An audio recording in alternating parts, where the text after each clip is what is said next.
Fique atento e se prepare para o julgamento. Mateus 24 2.37-43.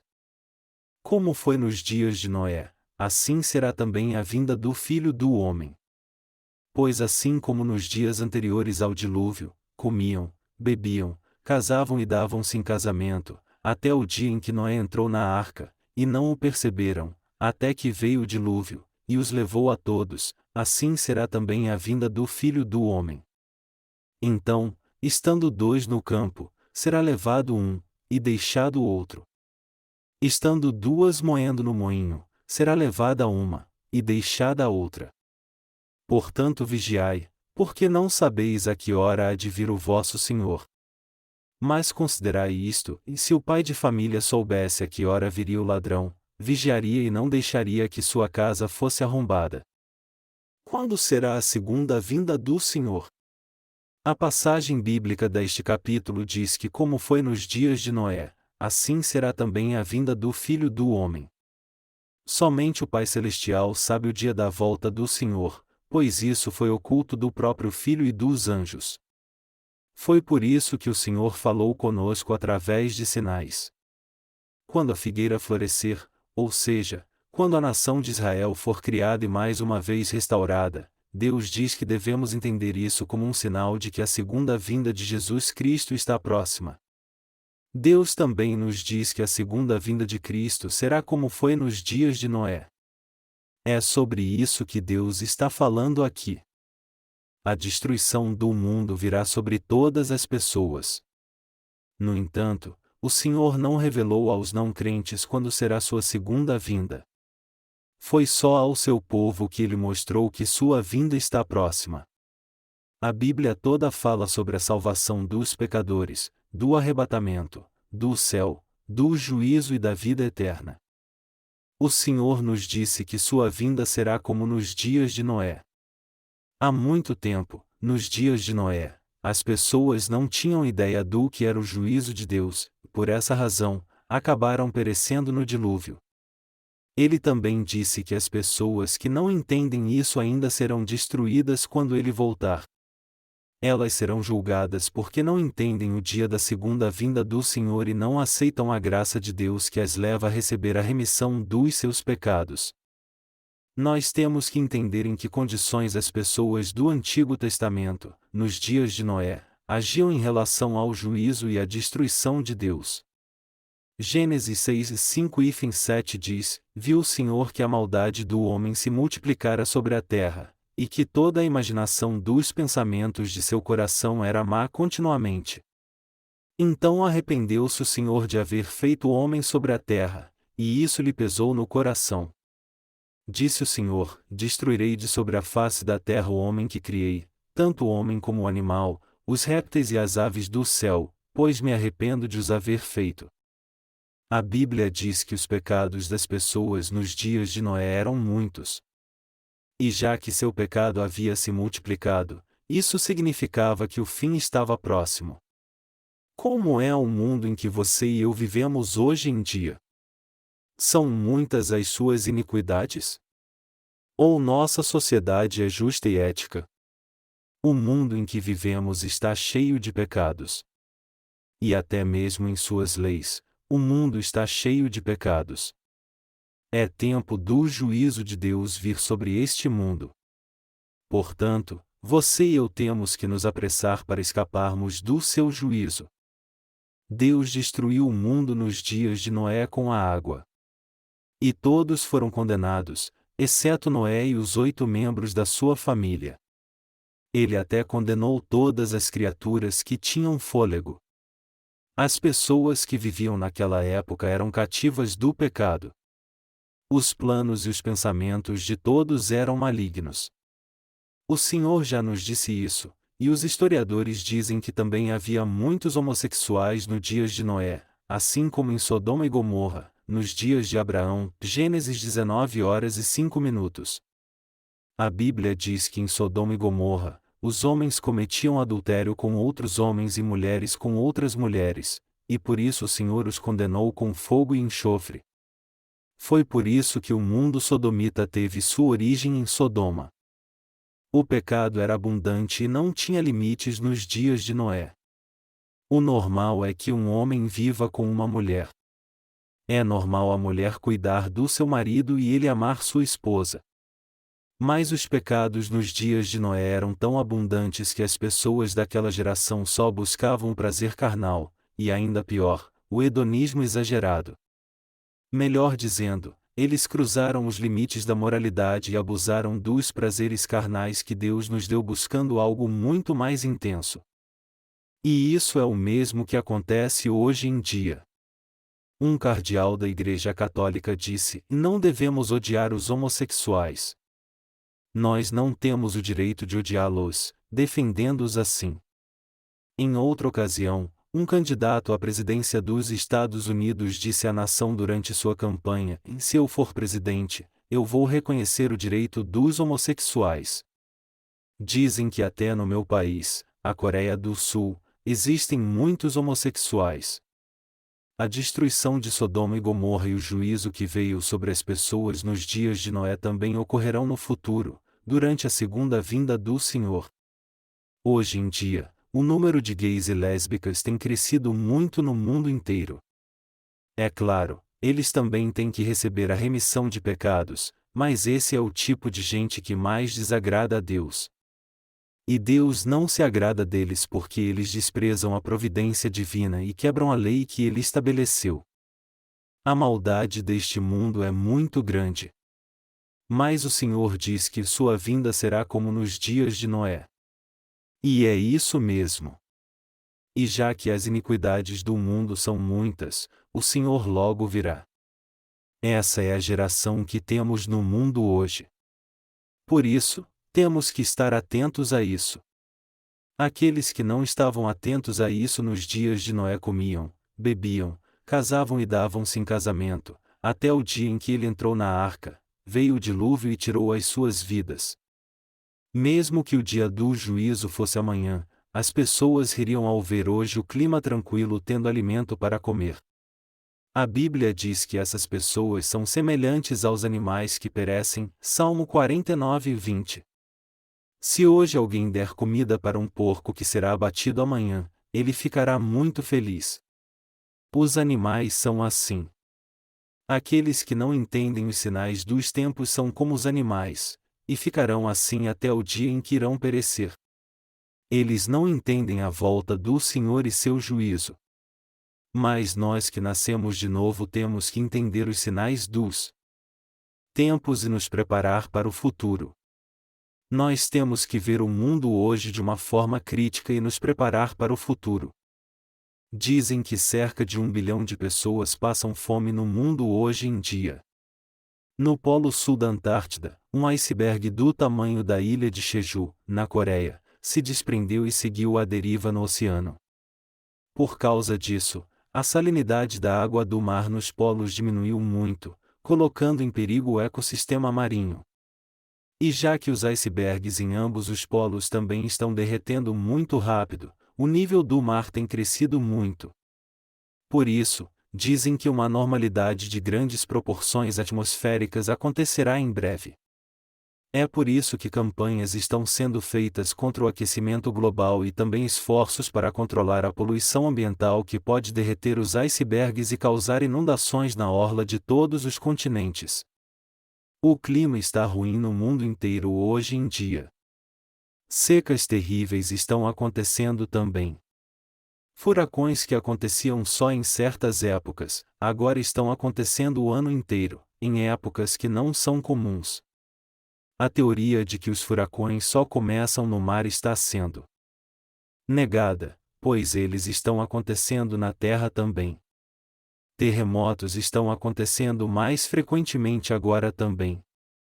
E já que Deus disse que os desastres naturais seriam mais frequentes, o mundo será abalado por eles muito mais rápido. Embora o fim do mundo não esteja longe de acontecer, temos que pregar o Evangelho da água e do Espírito com mais zelo ainda nesse tempo que nos resta. Se não houver alimento, como as pessoas e os animais irão sobreviver? Ninguém sobreviverá, todos morrerão. E a fome já começou no mundo todo. No futuro haverá uma guerra mundial também. Algum dia, inevitavelmente, haverá uma guerra nuclear. Nós não vivemos mais numa era de armas de fogo, canhões e trincheiras. Nós vivemos numa era onde um míssil nuclear é controlado por computador e destrói seu alvo com uma precisão cirúrgica. As nações que possuem armas nucleares estão apontando-as contra os seus inimigos a fim de intimidá-los. E eles estão dispostos a demonstrar seu poder de fogo ante a mínima provocação. Em conflitos anteriores, quando a tensão aumentava entre dois países e eles resolviam entrar em guerra, era fácil prever o ataque do inimigo porque a guerra passava por um processo de voto antes de ser declarada. E mesmo quando havia uma declaração formal de guerra, levava um bom tempo para que os exércitos de ambos os países se enfrentassem, porque eles se locomoviam com carros ou cavalos. No entanto, hoje em dia, a guerra já começa com ataques aéreos e de mísseis. Em 1995, o terremoto que sacudiu Kobe, no Japão, durou só 15 segundos, mas tirou a vida de mais de 6.000 pessoas. Mas se uma guerra começasse agora, talvez ela acabasse no mesmo espaço de tempo. Por isso, não podemos mais pensar que as guerras hoje em dia seriam como antes. A vitória é decidida em 10 ou 20 minutos. E também não podemos esquecer que vivemos numa era em que uma catástrofe colossal é iminente. Por isso, nós temos que pensar muito bem no tipo de fé que devemos ter em tempos assim. Pois assim como nos dias anteriores ao dilúvio, comiam, bebiam, casavam e davam-se em casamento, até o dia em que Noé entrou na arca, e não o perceberam, até que veio o dilúvio, e os levou a todos, assim será também a vinda do Filho do Homem. Mateus 24 2:38 e 39. Quando as pessoas nem estiverem esperando o fim, nosso Senhor voltará. Meus amados irmãos, aqueles que não nasceram de novo podem não perceber, porém nós que nascemos de novo sabemos que haverá um período de tribulação e temos que ficar atentos a isso. Amados irmãos, não é estranho que os fenômenos do El Niño e La Niña estejam aumentando muito? Não está correta a previsão do imenso desequilíbrio climático que está fazendo o nível do mar aumentar rapidamente? Epidemias como a gripe aviária e a vaca louca não estão sempre aparecendo? Antes nós tomávamos um remédio e a gripe durava no máximo 2 ou 3 dias, mas agora ela dura de 1 a 2 meses, e muitos morrem quando a gripe é mais forte. Veja como está o mundo hoje. Ele está indo em direção à unificação das superpotências. Tudo isso são sinais de que o mundo está caminhando para o seu fim. Você consegue ver que isso é uma verdade?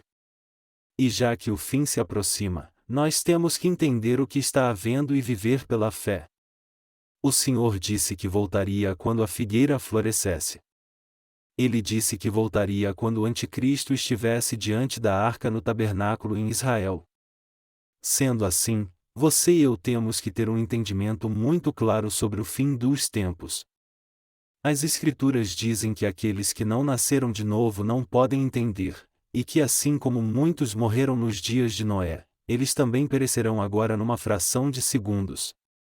O mundo inteiro vive com medo hoje em dia. Então, estando 2 no campo, será levado um, e deixado outro. Mateus 24 horas e 40 minutos. Isso será no fim dos tempos. Quando não pudermos mais pregar o Evangelho da água e do Espírito e os 7 anos da tribulação começarem, no meio deste período o Senhor levará aqueles que nasceram de novo. Ele disse que quando 2 estiverem trabalhando no campo, será levado um e o outro deixado. Amados irmãos, o arrebatamento será algo real. E ele irá acontecer no período de 3 anos e meio durante os 7 anos da tribulação. Aí então é que de 2 pessoas que estiverem trabalhando no campo, uma será tirada e a outra deixada. Isso acontecerá tanto com aqueles que nasceram de novo como com aqueles que estiverem vivos neste mundo. O trabalho no campo significa o trabalho secular. Em nossa vida, nós trabalhamos, compramos e vivemos pela fé. Mas está escrito que um será tirado e o outro será deixado para trás a fim de que todos vejam com seus próprios olhos o arrebatamento do qual eles só tinham ouvido falar antes. Aqueles que não têm pecado serão tirados, enquanto que aqueles que tiverem pecado serão deixados para trás a fim de passarem pela terrível tribulação. Aqueles que não nasceram de novo serão deixados para trás. Nosso Senhor virá quando a corrupção do mundo for tão grande quanto nos dias de Noé. E se nós estivermos vivos até lá, nós seremos tirados. Aqueles que não têm pecados serão levados por Deus. E isso acontecerá não porque nós queremos, mas porque é a vontade de Deus. Entretanto, aqueles que não nasceram de novo serão deixados para trás. As pessoas dirão então: é verdade, mas será tarde demais. Você só será salvo e não perecerá no fim dos tempos se aceitar o Evangelho da remissão de pecados, ou seja, o Evangelho da água e do Espírito. Mas se você rejeitar o Evangelho da verdade, no fim você irá perecer. Nós agora estamos tendo a chance de ouvir e de pregar o Evangelho antes que venha o fim dos tempos, pois não haverá uma segunda chance. Se você aceitar o Evangelho agora, você será salvo. Todavia, se você rejeitá-lo, tudo estará acabado para você. As pessoas estão com o coração muito duro ultimamente porque Satanás as manipula. Mas quando o Senhor voltar, os justos serão tirados. Portanto, aqueles que nasceram de novo têm que vislumbrar este dia pela fé. Mas aqueles que têm uma vida espiritual, embora não tenham nascido de novo, naquele dia serão deixados para trás pelo Senhor. Os que não creem em Jesus Cristo, ou que creem nele mas rejeitam o Evangelho do batismo, e os que creem que ainda têm pecado no seu coração, serão todos deixados para trás. Então, estando dois no campo, será levado um, e deixado o outro. Estando duas moendo no moinho, será levada uma, e deixada a outra. Mateus 24 2.40, 41. O primeiro destes versículos fala de dois homens, o segundo, de duas mulheres, e as mulheres se referem à igreja. As duas creem em Jesus e servem a Deus, mas uma é tirada e outra é deixada para trás. O fato de as duas mulheres estarem moendo no moinho significa que ambas estão fazendo o mesmo trabalho. Mas que trabalho é esse? É o mesmo que servir a Deus. Aqueles que ainda não nasceram de novo servem a Deus. É claro, Deus não aceita a sua adoração, mas aceita a adoração dos que nasceram de novo. Muitos cristãos se escondem em suas denominações que são aceitas pelo mundo e se sentem aliviados por fazerem parte dela. Tem gente que pensa assim: tudo ficará bem se eu fizer parte de uma igreja tradicionalmente cristã. E embora eu ainda tenha pecado no meu coração, eu vou entrar no céu porque a minha fé é grande. Essas pessoas que rejeitam o Evangelho serão abandonadas. Sem dúvida alguma, os que serão levados pelo Senhor são aqueles que receberam a remissão de pecados. Somente aqueles que receberam a remissão de pecados e cujo coração está branco como a neve serão chamados pelo Senhor para as bodas no céu. Os pecadores não podem entrar no céu. Naquele dia, aqueles que profetizaram em nome do Senhor, que demonstraram ter grande poder em nome do Senhor, e que disserem que expulsaram demônios serão condenados e tirados da presença do Senhor. Aqueles que creem em Jesus, mas que ainda têm pecado no coração, serão abandonados por Deus. Portanto vigiai, porque não sabeis a que hora há de vir o vosso Senhor. Mateus 24 horas e 42 minutos. O Senhor nos diz aqui para vigiarmos. Nós que vivemos no fim dos tempos temos que vigiar e nos preparar. Isso é tão importante quando pregar o Evangelho. É muito importante conhecermos estes últimos dias em que estamos vivendo para que possamos nos preparar para a perseguição e para a tribulação que virá. Aqueles que vigiam entendem que não nos resta muito tempo e com fé preparam seu coração. Mas eles também cuidam da sua vida nessa terra. Se alguém soubesse quando o ladrão viria e ficasse vigiando, ele de antemão faria um plano para se defender. Aqueles que de fato creem que o Senhor virá não guardam tesouros nessa terra nem têm seu coração aqui. Nós temos que vigiar. Em relação à nossa vida de fé, não devemos ficar como aqueles que dormem, mas temos que estar atentos a tudo. Entretanto, nestes últimos dias, há mais pessoas que estão dormindo do que despertas. Há dois tipos de fé entre aqueles que nasceram de novo, mas até os últimos dias, aquele que está desperto pregará o Evangelho e estará se preparando para estes dias. Entre aqueles que nasceram de novo, há muitos que seguem o curso deste mundo. Mas o coração daqueles que estão despertos não está neste mundo, como se eles tivessem ainda milhares de anos pela frente. Para que aqueles que nasceram de novo através do Evangelho da Água e do Espírito tenham vida, eles têm que ficar atentos a estes últimos dias. Nós não devemos nos preocupar com nossa morada terrena, mas devemos nos preparar para irmos para a morada celestial. Sábio é aquele que age assim. Os crentes que estão atentos não consideram importantes as coisas carnais. Eles aguardam apenas a volta do Senhor e pensam assim: que tipo de vida eu tenho que ter até que o Senhor volte, como eu devo vivê-la? Faltam quantas décadas para o fim do mundo?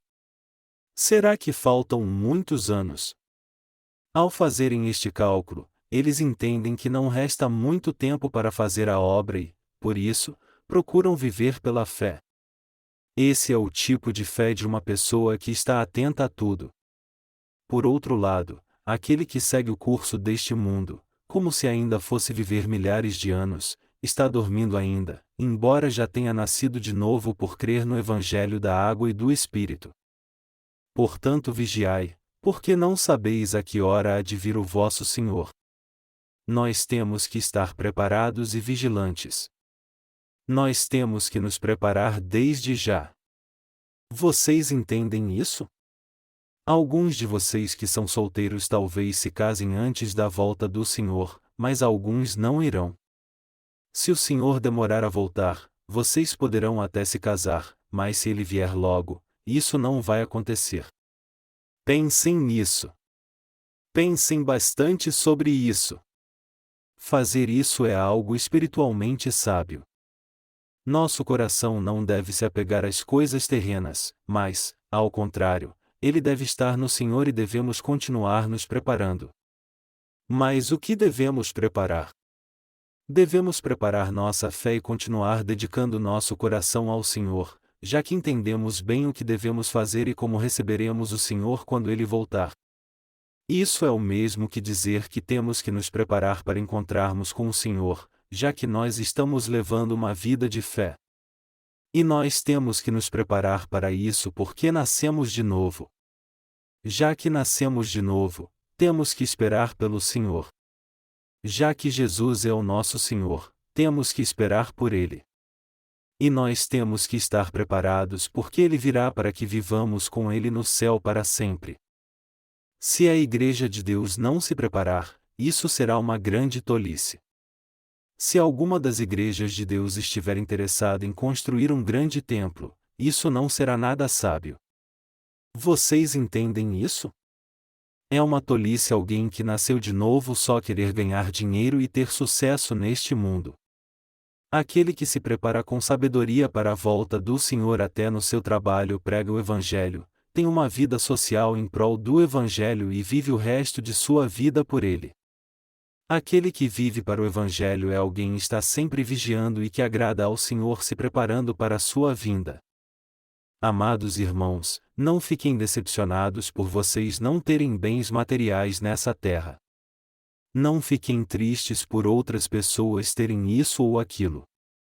A parte ruim é não podermos mais servir ao Senhor por falta de dinheiro, mas quanto ao fato de nós termos pouco dinheiro não significa que não podemos servir ao Senhor. Mesmo sem dinheiro nós podemos pregar o Evangelho, orar e servir ao Senhor. Por isso, não se preocupem por serem pobres, necessitados ou imperfeitos. Ao contrário, temos que ser servos sábios que sabem como servir ao Evangelho e pregar as boas novas para as pessoas.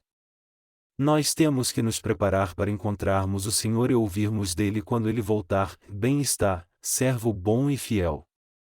Já que você foi fiel sobre o pouco, eu te colocarei sobre muitas coisas. Meus amados irmãos, nós não somos uma igreja que tem grandes templos.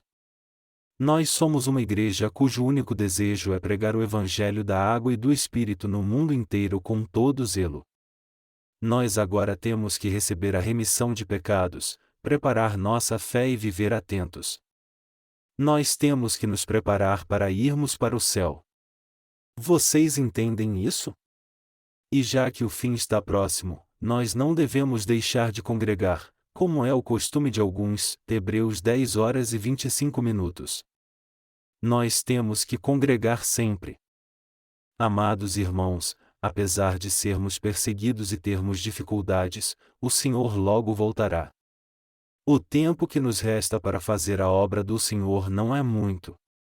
Logo o Senhor certamente voltará, por isso, vamos nos preparar para este dia.